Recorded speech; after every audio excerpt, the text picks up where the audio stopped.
যে ৰাইজৰ ইয়াত বিটিসি তথা প্ৰমোদ বড়ো ডাঙৰীয়াৰ নেতৃত্বত যেটো ইউপিপিএল চৰকাৰে যিখিনি ৰাইজৰ কাৰণে এই সমষ্টিত যিখিনি আন্তঃগাঁথনি শিক্ষা দীক্ষা খেতি বাতি ব্যক্তিগত হিতাধিকাৰী যেনেকৈ ইয়াত কাম হৈছে এই কামটো সকলোৱে এপ্ৰিচিয়েট কৰিছে গ্ৰহণ কৰিছে মানিছে যাৰ কাৰণে আজি ৰাইজে সকলো জাতি জনগোষ্ঠীৰ ৰাইজে ইয়াত আহি পেলাই ইমান সমাগম এই কথাটো আপোনালোকে অনুভৱ কৰিছে আৰু সুন্দৰ এটা পৰিৱেশ বিটিসি নিৰ্বাচন কেনেধৰণে প্ৰস্তুতি চলাইছে বিটিসি নিৰ্বাচনৰ কথাটো লৈ পেলাই সকলো ৰাজনৈতিক দলবিলাকে এটা সজাগ হৈছে এইটো স্বাভাৱিক কিন্তু ইউপিপিএল ৰাজনৈতিক দল হিচাপে আমাৰ যিটো স্থিতি প্ৰমোদ বড়ো ডাঙৰীয়াৰ নেতৃত্বত গতিকে আমাৰ যিখিনি ৰাইজৰ যিটো সঁহাৰি ৰাইজৰ যিটো সমৰ্থন ইয়াত আমি একো সংখ্যা বা তেনেকুৱা এটা মানে বেলেগ ধৰণৰ আমি একো চিন্তা কৰা নাই ৰাইজৰ সঁহাৰি ৰাইজৰ সমৰ্থন ইতিমধ্যে ইউপিপিএল দলক পুনৰ বিটিসিত তথা প্ৰমোদ বড়ো ডাঙৰীয়াৰ কৰিবৰ কাৰণে ৰাইজৰ সমৰ্থন যিটো সদিচ্ছা সেইটো আজি সকলো ঠাইত আজি আমি দেখিবলৈ পাইছোঁ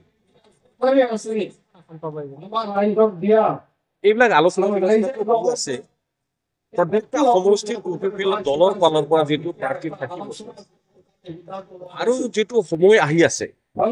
ইয়াত বিভিন্ন পৰিৱেশ আৰু পৰিস্থিতি আৰু এটা ইয়াৰ যিটো দৃশ্যপট যেতিয়া বেছি বছৰ চাবি আমি মেজিক নাম্বাৰ বুলি যিটো 21টা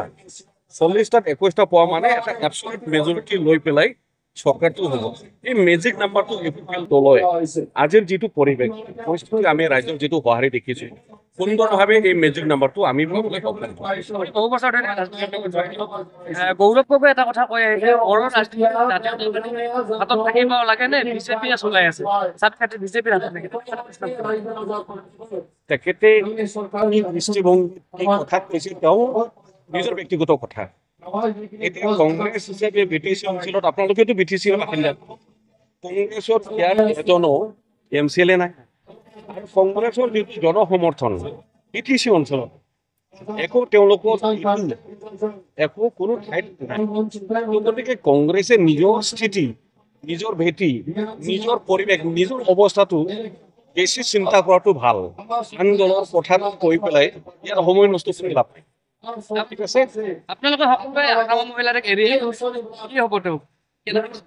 আগ্ৰামা মহিলাৰী আমি এৰা নাই আগ্ৰামা মহিলাৰীহে আমাক এৰিছে কথাটো সেইটো এতিয়া বিহীন এতিয়া অকলশৰীয়া আগ্ৰামা মহিলাৰী ডাঙৰীয়া তো গতিকে তেখেত কি হ'ব নহ'ব অকলে থাকিলে কিবা হ'ব জানো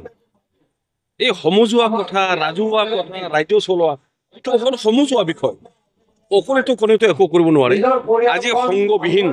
তো গতিকে আগ্ৰামা মহিলাৰী ডাঙৰীয়া সেই সময়ৰ আগ্ৰামা মহিলাৰী আৰু নাই হৈ থকা নাই বিপিএফ ৰাজনৈতিক দল আগৰ যিটো ৰাজনৈতিক দল তেনেকুৱা পৰিস্থিতিত নাই গতিকে অনাগত দিনত বিপিএফ আগ্ৰামা মহিলাৰী ডাঙৰীয়া বিটিসিত কেতিয়াও আৰু ক্ষমতা দখল কৰিব নোৱাৰে